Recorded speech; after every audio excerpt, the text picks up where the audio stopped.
morning po.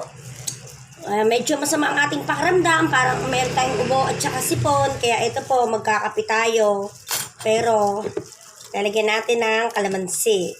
Ayan po, oh. Lagyan natin ng kape. Stick lang muna ang gagamitin natin. Pero, lalagyan natin ng 7 kalamansi. Ayan po. 1, 2, 3, 4, 5. Kailangan po ito. 6. O, ayan. 7 po. Ayan. 7 na po yan. O. Tapos, lagyan po natin ng honey. Kunin natin yung honey sa ref.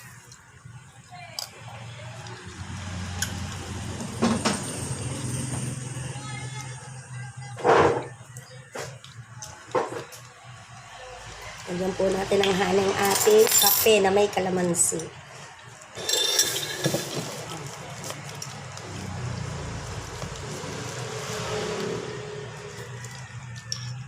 Kailangan po yung 2 kutsara. Matamis po ang ating honey. Ang ating honey. Matamis. Balik ko po ulit sa ref. Bak maubos.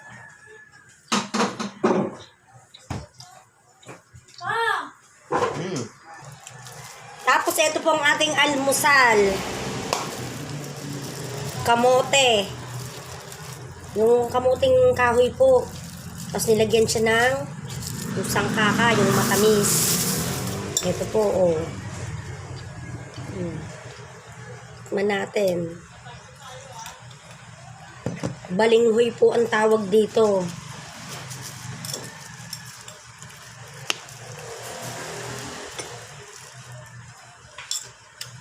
Sarap. So, ito yung ating kape na may kalamansi. Kapeng maasim.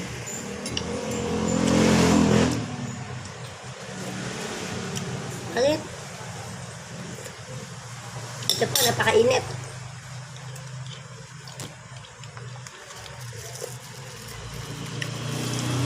Kapeng with 7 na kalamansi para mawala pa yung ating ubo at sipon.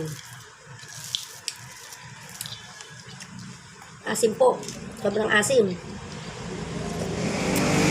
Pero try nyo, masarap. Oh. So ito po, mas masarap. Balinghoy na kamote na may matamis. Tapos po, nilagyan natin ito ng gata.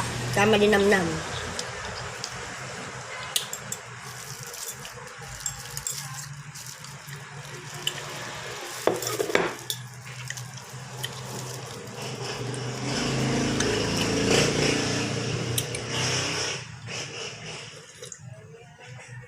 Tapusin ko po muna to. Bye po!